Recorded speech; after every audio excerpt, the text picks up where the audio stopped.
हमर प्रिय देशवासी लोकनि, अहाँ लोकनिके नमस्कार, कोटि कोटि नमस्कार। आ हम कोटि कोटि नमस्कार एहि लेल सेहो कहि रहल छी जे 100 करोड़ वैक्सीनेशन डोज के बाद आइ देश नव उत्साह, नव ऊर्जासँ आगाँ बढ़ि रहल अछि। हमर सभक वैक्सीनेशन कार्यक्रम के सफलता भारतक सामर्थ्य देखबैत अछि, सभक प्रयासक मंत्रक शक्ति देखबैत अछि। मित्र लोकनि, 100 करोड़ वैक्सीनेशन डोज के आंकड़ा बहुत पैघ अवश्य अछि, मुदा एहिसँ लाखक लाख छोट छोट प्रेरक आ गर्वसँ भरि देबयवला अनेक अनुभव, अनेक उदाहरण जुड़ल अछि। बहुत रास लोकसभ पत्र लिखि कऽ हमरासँ पूछि रहल छथि जे वैक्सीनेशन के आरंभक संगहि कोना हमरा ई विश्वास भऽ गेल छल जे एहि अभियानके एतेक पैघ सफलता भेटत।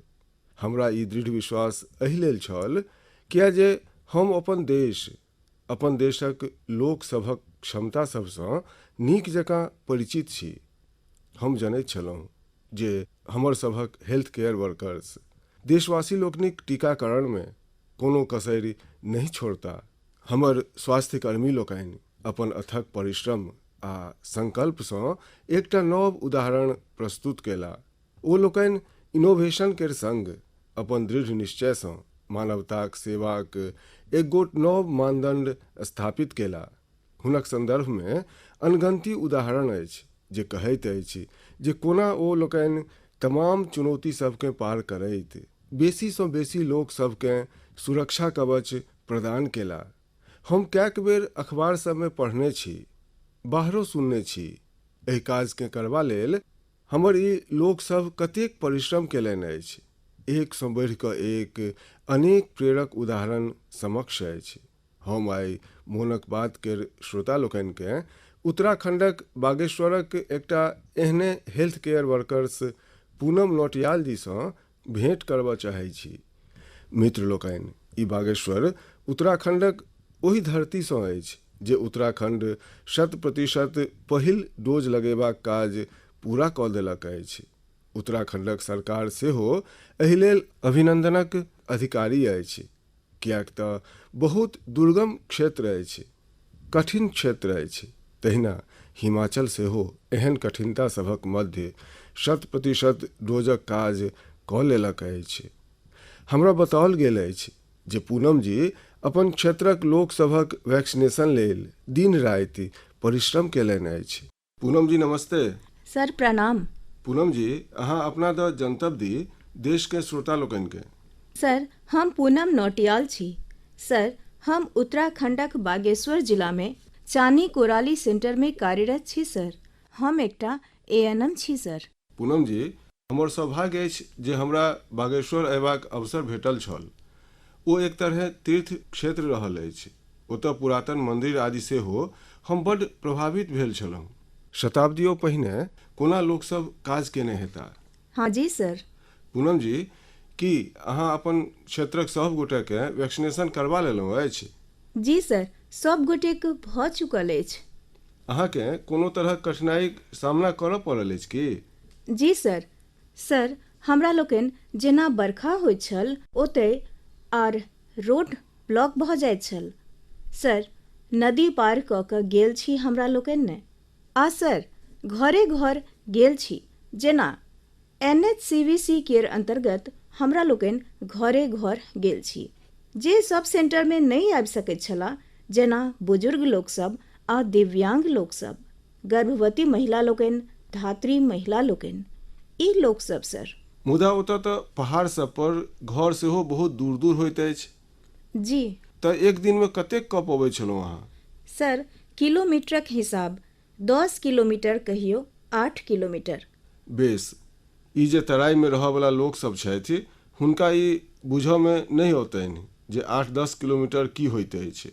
हमरा बुझल अछि जे पहाड़क 8-10 किलोमीटरक अर्थ पूरा दिन चलि जाइत अछि। जी।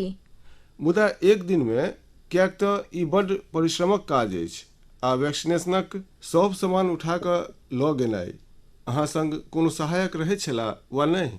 जी, टीम मेंबर हमरा लोकनि 5 गोटे रहैत छलहुँ ने। हाँ। तऽ ओहिमे डॉक्टर भऽ गेला, फिर ANM भऽ गेली, फार्मासिस्ट भऽ गेला, आशा भऽ गेली आ डाटा एंट्री ऑपरेटर भऽ गेला। बेस, ओ ओतऽ कनेक्टिविटी भेट जाइत छल वा फेर बागेश्वर अयबाक बाद करैत छलहुँ? सर, कतहु कतहु भेट जाइत छल, कतहु कतहु बागेश्वर अयलाक बाद करैत छलहुँ हमसभ। अच्छा, हमरा कहल गेल अछि पूनम जी जे अहाँ आउट ऑफ द वे जाकऽ लोकसभकेँ टीका लगबेलियनि। ई कोन कल्पना आयल अहाँक मोनमे? विचार कोना आयल आ कोना केलहुँ अहाँ? हमरा लोकनि पूरा टीम संकल्प लेने छलहुँ जे हमरा लोकनिके एकौटा व्यक्ति छुटबाक नहि चाही। हमर देशसँ कोरोना बीमारी दूर भागबाक चाही। हम आ आशा मिलके प्रत्येक व्यक्तिक गाम वाइज ड्यू लिस्ट बनेलहुँ। तखन ओकर हिसाबसँ जे लोकसभ सेंटरमे अयला हुनका लगेलहुँ। तकर बाद हमरा लोकनि घरे घर गेलहुँ। सर, तकर बाद छूटल जे छला, जे सब नहीं आबि पबैत छला सेंटरमे। अच्छा, लोकसभकेँ बुझाबऽ पड़ैत छल? जी हाँ, बुझौलियन जी। लोकसभकेँ उत्साह छनि एखनो वैक्सीन लेबाक? जी हाँ सर, हाँ। आब तऽ लोक सब बुझि गेला अछि। फर्स्टमे बड्ड कठिनाई भेल हमरा लोकनिके। लोक सबके बुझाबऽ पड़ैत छल जे ई जे वैक्सीन अछि सुरक्षित अछि आ प्रभावी अछि। हमरा लोकनि सेहो लगा चुकल छी, तऽ हमसभ तऽ ठीक छी, अहाँके सोझा छी आ हमर स्टाफ सब लगा लेलन अछि, तऽ हमसभ ठीक छी। कतहु वैक्सीन लगेबाक बाद किनको शिकायत आयल बादमे? नहीं सर, एहन तऽ नहीं भेल। किछु नहि भेल? जी। सभके संतोष छलनि? जी हाँ। जे ठीक भऽ गेल? जी हाँ। चलू, अहाँ बड़ पैघ काज केलहुँ अछि आ हम जनैत छी ई सम्पूर्ण क्षेत्र कतेक कठिन अछि। आ पैरे चलब पहाड़ पर, एकटा पहाड़ पर जाउ, फेर नीचाँ उतरू, फेर दोसर पहाड़ पर जाउ, घरो दूर दूर, तैयो अहाँ एतेक नीक काज केलहुँ। धन्यवाद सर, हमर सौभाग्य जे अहाँसँ गप भेल हमर। अहाँ सन लाखक लाख हेल्थ वर्कर्स लोकनिक परिश्रमक कारणे भारत 100 करोड़ वैक्सीन डोजक पड़ाव पार कऽ सकल अछि। आइ हम मात्र अहीं सभक आभार व्यक्त नहि कऽ रहल छी, अपितु प्रत्येक ओहि भारतवासीक आभार व्यक्त कऽ रहल छी जे सभकेँ वैक्सीन, मुफ्त वैक्सीन अभियानकेँ एतेक उचास देलनि अछि, कामयाबी देलनि अछि। अहाँके परिवारकेँ हमर बहुत बहुत शुभकामना। हमर प्रिय देशवासी लोकनि, अहाँ लोकनि जनैत छी जे आगामी रवि दिन 31 अक्टूबरकेँ सरदार पटेल जीक जन्म जयंती अछि। मोनक बात केर प्रत्येक श्रोता दिससँ आ हमरा दिससँ हम लौह पुरुषकेँ नमन करैत छी। मित्र लोकनि, 31 अक्टूबरकेँ हमरा लोकनि राष्ट्रीय एकता दिवस के रूपमे मनबैत छी। हमरा सभक दायित्व अछि जे हम एकताक संदेश देबयवला कोनो ने कोनो गतिविधिसँ अवश्य जुड़ी। अहाँ लोकनि देखने हैब, हालहिमे गुजरात पुलिस कच्छक लखपत किलासँ स्टैच्यू ऑफ यूनिटी धरि बाइक रैली निकाललनि अछि। त्रिपुरा पुलिसक जवान तऽ एकता दिवस मनेबा लेल त्रिपुरासँ स्टैच्यू ऑफ यूनिटी धरि बाइक रैली कऽ रहल छथि, अर्थात पूबसँ चलि कऽ पश्चिम धरि देशकेँ जोड़ि रहल छथि। जम्मू कश्मीर पुलिसक जवान सेहो उड़ीसँ पठानकोट धरि एहने बाइक रैली निकालि कऽ देशक एकताक संदेश दऽ रहल छथि। हम एहि समस्त जवान लोकनिकेँ सैल्यूट करैत छी। जम्मू कश्मीरक कुपवाड़ा जिलाक अनेक बहिन लोकनि दऽ सेहो हमरा जनतब भेटल अछि। ई बहिन लोकनि कश्मीरमे सेना आ सरकारी दफ्तर सभक तिरंगा सेवा काज कऽ रहल छथि। ई काज देशभक्तिक भावनासँ भरल अछि। हम एहि बहिन लोकनिक जज्बाकेँ सराहैत छी। अहूँकेँ भारतक एकता लेल, भारतक श्रेष्ठता लेल किछु ने किछु अवश्य करबाक चाही। देखब अहाँक मोनकेँ कतेक संतुष्टि भेटैत अछि। संगी लोकनि, सरदार साहब कहै छलाह जे हमरा लोकनि स्वयं एकजुट उद्यमेसँ देशकेँ नव महान उचास धरि पहुँचा सकैत छी। यदि हमरा लोकनिमे एकता नहि भेल तऽ हम स्वयंकेँ नव नव विपदा सबमे ओझरा देब। अर्थात राष्ट्रीय एकता अछि तऽ उचास अछि, विकास अछि। हमरा लोकनि सरदार पटेल जीक जीवनसँ, हुनक विचार सबसँ बहुत किछु सीख सकैत छी। देशक सूचना एवं प्रसारण मंत्रालय सेहो हालहिमे सरदार साहेब पर एकटा पिक्टोरियल बायोग्राफी सेहो पब्लिश केलक अछि। हम चाहब जे हमर सभ युवा संगी लोकनि एकरा अवश्य पढ़थि। एहिसँ अहाँके मनलगू अंदाजमे सरदार साहेब द जनबाक अवसर भेटत। प्रिय देशवासी लोकनि, जीवन निरंतर प्रगति चाहैत अछि, विकास चाहैत अछि, ऊँचासकेँ पार करऽ चाहैत अछि। विज्ञान भने ही आगाँ बढ़ि जाय, प्रगतिक गति कतबो तीव्र भऽ जाय, भवन कतबो भव्य बनि जाय, मुदा तैयो जीवन अधूरापन अनुभव करैत अछि। मुदा जखन एहिमे गीत संगीत, कला, नाट्य, नृत्य, साहित्य जुटि जाइत अछि तऽ एकर आभा, एकर जीवंतता कैक गुना बढ़ि जाइत अछि। एक तरहे जीवनकेँ सार्थक बनेबाक अछि तऽ ई सब भेनाइ ओतबे आवश्यक अछि। तेँ तऽ कहल जाइत अछि जे ई सब विधा हमरा लोकनिक जीवनमे एकटा कैटलिस्टक काज करैत अछि, हमर ऊर्जा बढ़ेबाक काज करैत अछि। मानव मोनक अंतर्मनकेँ विकसित करबामे, हमर अंतर्मनक यात्राक मार्ग बनेबामे सेहो गीत संगीत आ विभिन्न कला सभक पैघ भूमिका होइत अछि। आ एकर एकटा पैघ ताकत ई होइत अछि जे एकरा ने समय बान्हि सकैत अछि, ने सीमा बान्हि सकैत अछि, आ ने मत मतांतर बान्हि सकैत अछि। अमृत महोत्सवमे सेहो अपन कला, संस्कृति, गीत संगीतक रंग अवश्य भरबाक चाही। हमरो अहाँ लोकनिक दिससँ अमृत महोत्सव आ गीत संगीत कलाक एहि ताकतसँ जुड़ल अनेकानेक सुझाव आबि रहल अछि। ई सुझाव हमरा लेल अति मूल्यवान अछि। हम एकरा संस्कृति मंत्रालयकेँ अध्ययन हेतु पठौने छलहुँ। हमरा प्रसन्नता अछि जे मंत्रालय एतेक कम समयमे एहि सुझाव सबकेँ अति गंभीरतासँ लेलक आ ओहि पर काज सेहो केलक। एहि सबमे सँ एक गोट सुझाव अछि देशभक्तिक गीत सबसँ संबद्ध प्रतियोगिता। स्वतंत्रताक संग्राममे फराक फराक भाषा बोलीमे देशभक्तिक गीत सब आ भजन सब संपूर्ण देशकेँ एकजुट केने छल।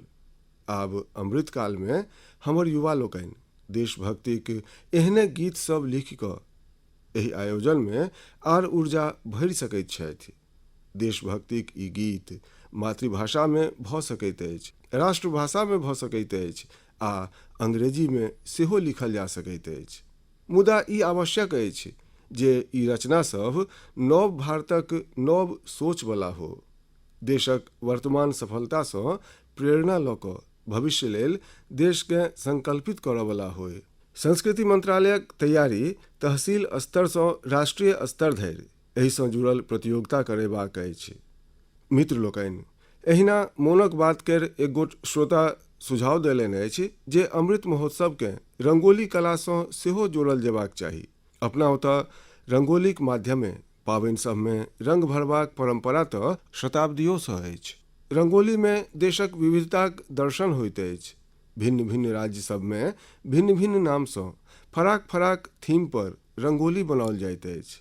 तेँ संस्कृति मंत्रालय एहूसँ जुड़ल एकटा नेशनल कॉम्पिटिशन करऽ जा रहल अछि। अहाँ लोकनि कल्पना करू, जखन आजादीक आंदोलनसँ जुड़ल रंगोली बनत, लोकसभ दुआरि पर, देवाल पर कोनो आजादीक मतवालाक चित्र बनौता, आजादीक कोनो घटनाकेँ रंग सबसँ देखौता, तऽ अमृत महोत्सवक सेहो रंग आर बढ़ि जायत। संगी लोकनि, एकटा आर विधा अपना सब ओहिठाम लोरिक सेहो अछि। अपना सब ओहिठाम लोरिक माध्यमे छोट नेना सबकेँ संस्कार देल जाइत छनि, संस्कृतिसँ हुनक परिचय कराओल जाइत अछि। लोरिक सेहो अपन विविधता अछि, तऽ किएक ने हमरा लोकनि अमृतकालमे एहि कलाकेँ सेहो पुनर्जीवित करी आ देशभक्तिसँ जुड़ल एहन लोरी सब लिखी, कविता सब, गीत, किछु ने किछु अवश्य लिखी जे बड्ड सहजतासँ प्रत्येक घरमे माय लोकनि अपन छोट छोट नेना सबकेँ सुना सकथि। एहि लोरी सबमे आधुनिक भारतक संदर्भ होय, 21वीं शताब्दीक भारतक सपनाक दर्शन होय। अहाँ लोकनि समस्त श्रोता सभक सुझावक पश्चात मंत्रालय एहिसँ जुड़ल प्रतियोगिता सब सेहो करेबाक निर्णय लेलक अछि। संगी लोकनि, ई तीनू प्रतियोगिता सब 31 अक्टूबरकेँ सरदार साहेबक जयंतीसँ आरंभ होमऽ जा रहल अछि। आबऽ वाला दिन में संस्कृति मंत्रालय एहिसँ जुड़ल समस्त जनतब देत।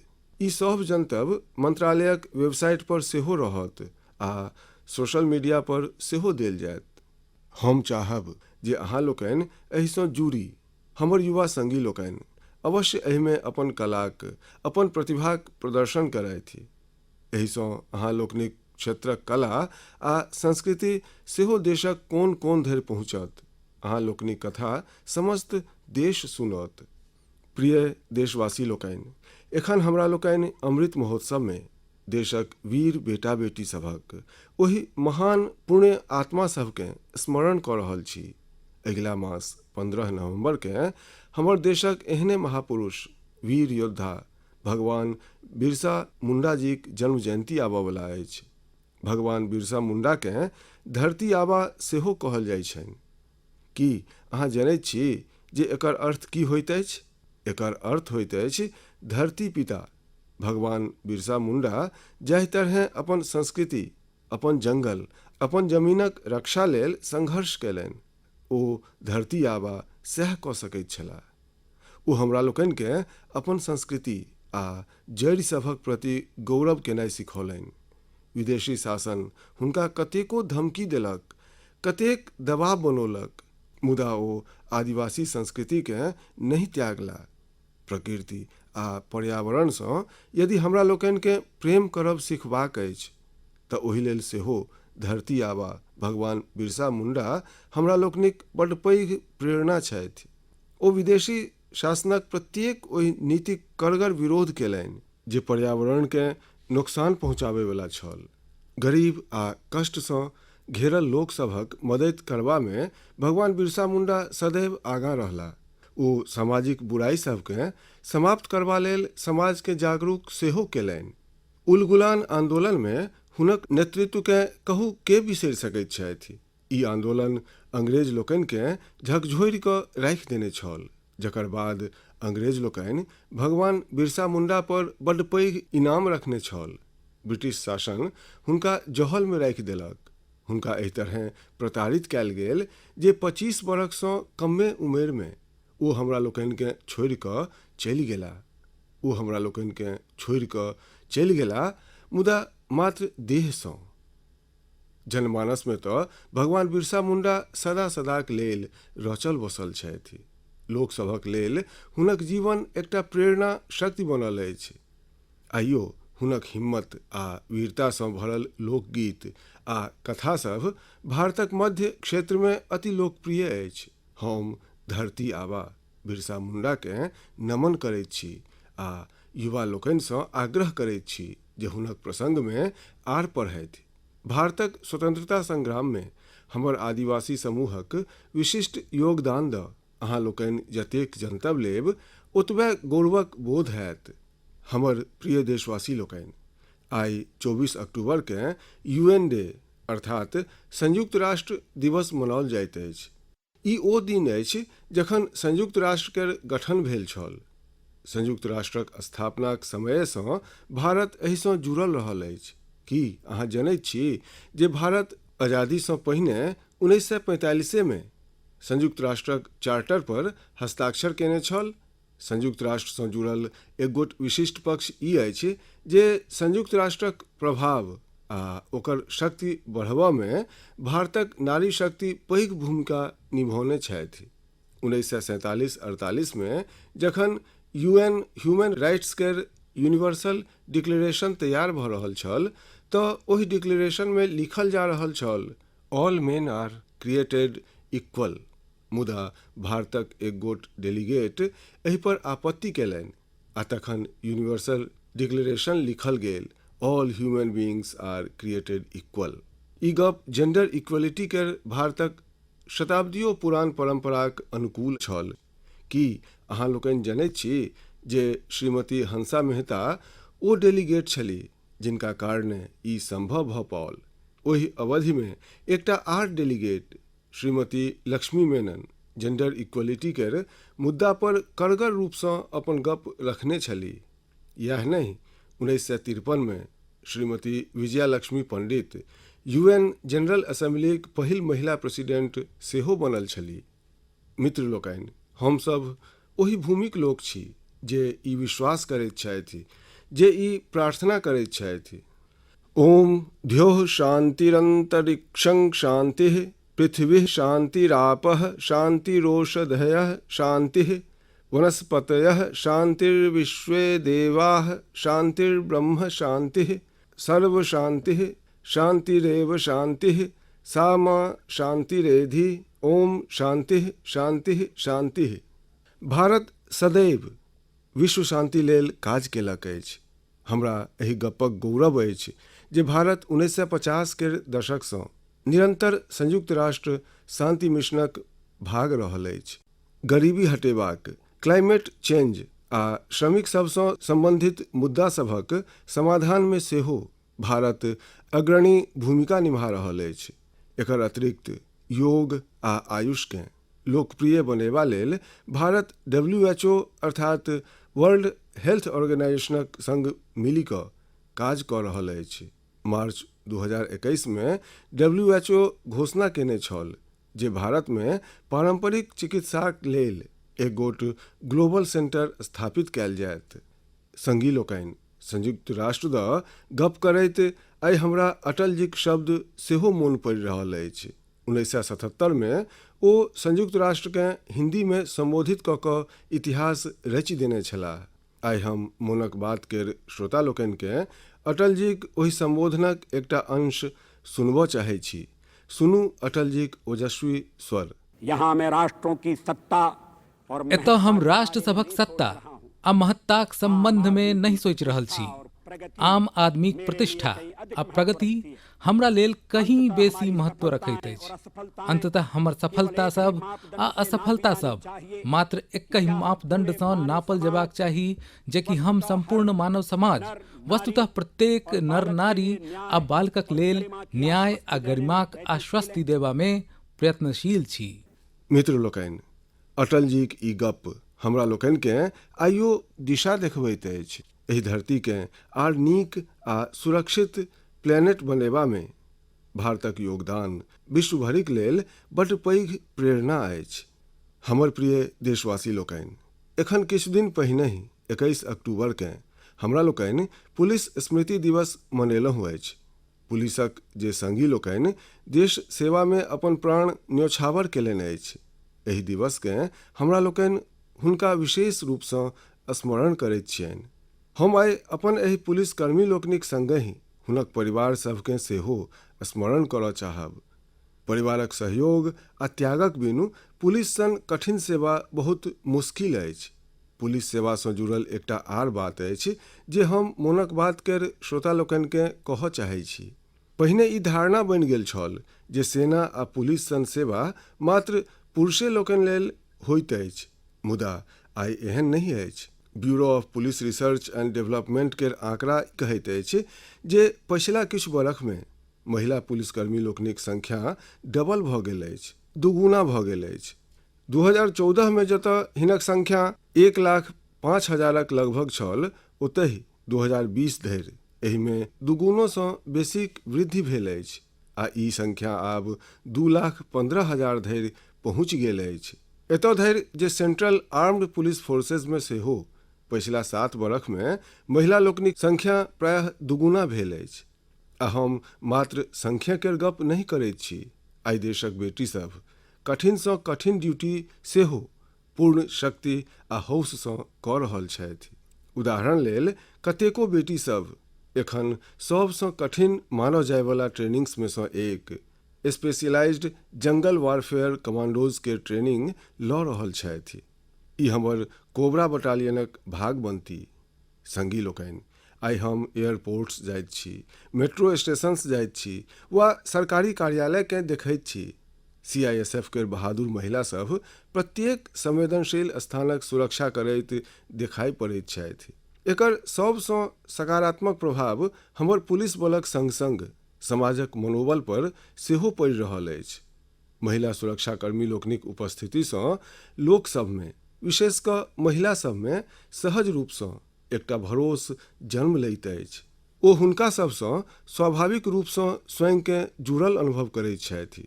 महिला लोकनिमे संवेदनशीलता कारणे सेहो लोक हुनका पर बेसी भरोस करैत छथि। हमरा लोकनिक ई महिला पुलिसकर्मी देशक लाखक लाख आर बेटी सभ लेल सेहो रोल मॉडल बनि रहल छथि।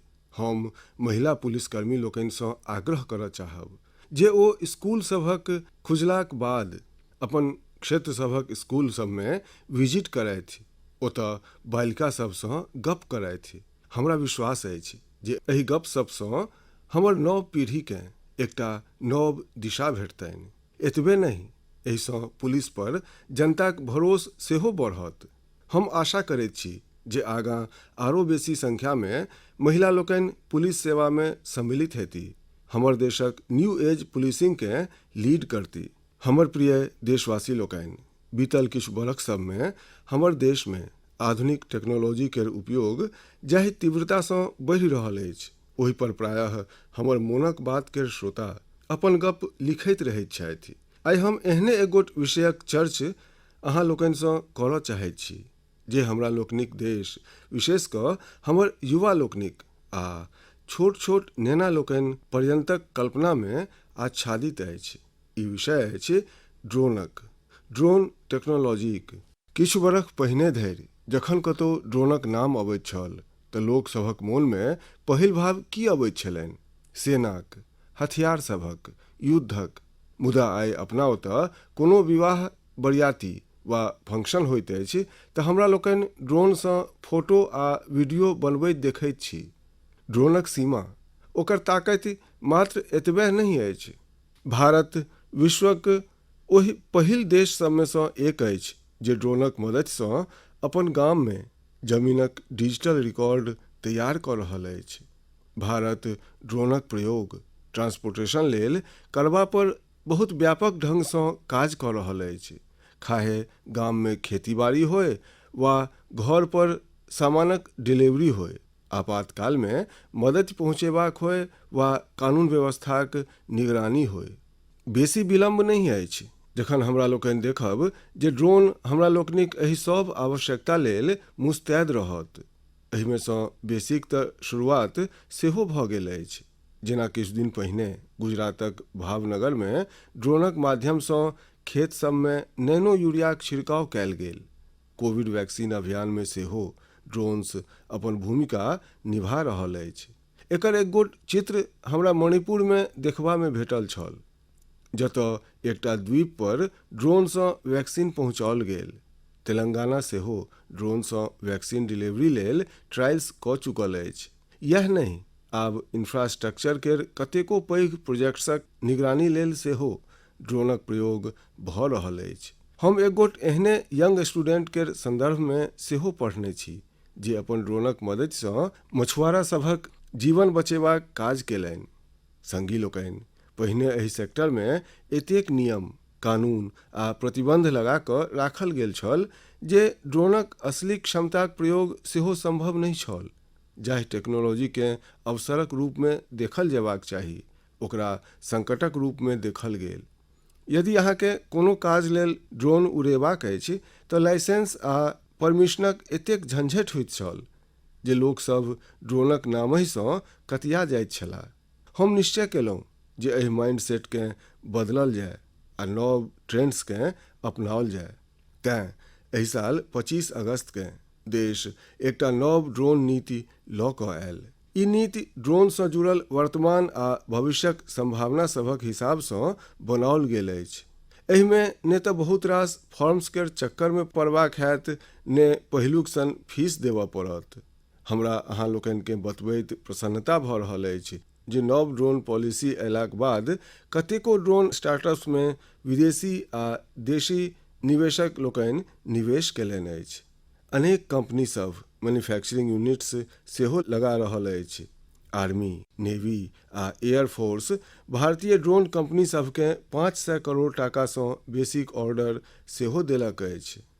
आ ई तऽ एखन आरम्भ अछि। हमरा लोकनिकेँ एतहि नहि ठमकबाक अछि। हमरा लोकनिकेँ ड्रोन टेक्नोलॉजीमे अग्रणी देश बनबाक अछि। एहि लेल सरकार प्रत्येक संभव डेग उठा रहल अछि।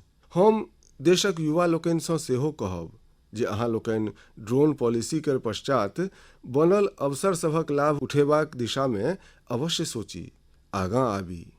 हमर प्रिय देशवासी लोकनि, यूपी केर मेरठसँ मोनकबाद केर एकटा श्रोता श्रीमती प्रभा शुक्ला हमरा स्वच्छतासँ जुड़ल एक गोट पत्र पठौलनि अछि। ओ लिखलनि अछि जे भारतमे पाबनि सब पर हमरा लोकनि स्वच्छताकेँ सेलिब्रेट करैत छी। ओहिना यदि हमरा लोकनि स्वच्छताकेँ प्रत्येक दिनक आदत बना ली तऽ सम्पूर्ण देश स्वच्छ भऽ जायत। हमरा प्रभाजीक गप बड्ड पसिन्न पड़ल। निश्चित, जतऽ सफाई अछि ओतऽ स्वास्थ्य अछि, जतऽ स्वास्थ्य अछि ओतऽ सामर्थ्य अछि, आ जतऽ सामर्थ्य अछि ओतऽ समृद्धि अछि। तेँ तऽ देश स्वच्छ भारत अभियान पर एतेक बल दऽ रहल अछि। संगी लोकनि, हमरा रांचीसँ सटल एकटा गाम सपारोम नया सराय ओतुका संदर्भमे जानि कऽ बड्ड नीक लागल। एहि गाममे एकटा पोखरि होइत छल, मुदा लोकसभ एहि पोखरिवला स्थानकेँ फूजलमे शौचक लेल उपयोग करऽ लागल छलाह। स्वच्छ भारत अभियानक अंतर्गत जखन सभक घरमे शौचालय बनि गेल तऽ गामक लोकसभ सोचलनि जे किएक ने गामकेँ स्वच्छ करबाक संग संग सुन्दर बनाओल जाय। फेर की छल, सभ कियो मिलि कऽ पोखरिवला स्थान पर पार्क बना देलनि। आइ ओ स्थान लोकसभ लेल, नेनासभ लेल एकटा सार्वजनिक स्थान बनि गेल अछि। एहिसँ पूरा गामक जीवनमे बड्ड पैघ परिवर्तन आयल अछि। हम अहाँ लोकनिकेँ छत्तीसगढ़क देउर गामक महिला लोकनिक संदर्भमे सेहो बतबऽ चाहै छी। एतुका महिला सब एक गोट स्वयं सहायता समूह चलबैत छथि आ मिलजुलि कऽ गामक चौक चौबटिया सभक, बाट सभक आ मंदिर सभक सफाई करैत छथि। संगी लोकनि, यूपी केर गाजियाबादक रामवीर तंवर जी के लोक पॉन्डमैन केर नामसँ जनैत छनि। रामवीर जी तऽ मैकेनिकल इंजीनियरिंगक पढ़ाई करबाक बाद नौकरी कऽ रहल छलाह, मुदा हुनक मोनमे स्वच्छताक एहन दीप प्रज्वलित भेलनि जे ओ नौकरी छोड़ि कऽ पोखरि सभक सफाईमे लागि गेलाह। रामवीर जी एखन धरि कतेको पोखरि सभक सफाई कऽ कऽ ओकरा पुनर्जीवित कऽ चुकल छथि। संगी लोकनि, स्वच्छताक प्रयास तखने पूर्ण रूपें सफल होइत अछि जखन प्रत्येक नागरिक स्वच्छताकेँ अपन जिम्मेदारी बुझैत। एखन दियाबाती पर हमसभ अपन घरक साफ सफाईमे तऽ लागहेवला छी, मुदा एकर मध्य हमरा ध्यान रखबाक अछि जे हमर सभक घरक संग हमर आस पड़ोस सेहो साफ रहै। एहन नहि सोचबाक चाही जे हम अपन घर तऽ साफ करी, मुदा हमर घरक गंदगी हमर घरक बाहर, हमर सभक सड़क पर पहुँच जाय। आर हाँ, हम जखन स्वच्छताक गप करैत छी तऽ कृपा कऽ कऽ सिंगल यूज प्लास्टिकसँ मुक्तिक गप हमरा लोकनिकेँ कखनो नहि बिसरबाक अछि। तऽ आउ हमरा लोकनि संकल्प ली जे स्वच्छ भारत अभियानक उत्साहकेँ कम नहि होबऽ देब। हमसभ मिलि कऽ अपन देशकेँ पूर्ण रूपेण स्वच्छ बनायब आ स्वच्छ राखब। हमर प्रिय देशवासी लोकनि, अक्टूबरक पूरा मासे पाबनि सभक रंग सभमे रंगल रहल अछि आ एखनसँ किछु दिनक बाद दियाबाती तऽ आबिये रहल अछि। दियाबाती, तकर बाद फेर गोवर्धन पूजा, फेर भरदुतिया, ई 3 गोट पाबनि तऽ होइबे करत। एहि मध्य छठि पूजा सेहो हैत। नवम्बरेमे गुरु नानक देव जीक जयंती सेहो अछि। एतेक रास पाबनि एक संग होइत अछि तऽ ओकर तैयारी सेहो बड्ड पहिनेसँ आरंभ भऽ जाइत अछि। अहाँ लोकनि सेहो एखनेसँ खरीदारीक प्लान करबामे लागल हैब, मुदा अहाँ लोकनिकेँ मोन अछि ने, खरीदारी मतलब वोकल फॉर लोकल। अहाँ लोकनि लोकल कीनब तऽ अहाँ सभक पाबनि सेहो प्रकाशित हैत आ कोनो गरीब भाई बहिन, कोनो कारीगर, कोनो बुनकरक घरमे सेहो इजोत आयत। हमरा पूर्ण भरोस अछि जे मुहिम हमरा लोकनि सभ मिलि कऽ शुरू केने छी, एहि बेर पाबनि सभमे आर मजबूत हैत। अहाँ लोकनि अपना ओतुका जे लोकल प्रोडक्ट्स कीनी तकरा दऽ सोशल मीडिया पर शेयर सेहो करी, अपन संगक लोक सभकेँ सेहो जनतब दी। अगिला मास हमरा लोकनि पुनः भेटब आ फेर एहने अनेक रंगक विषय सब पर गप करब। अहाँ लोकनिक बहुत बहुत धन्यवाद। नमस्कार।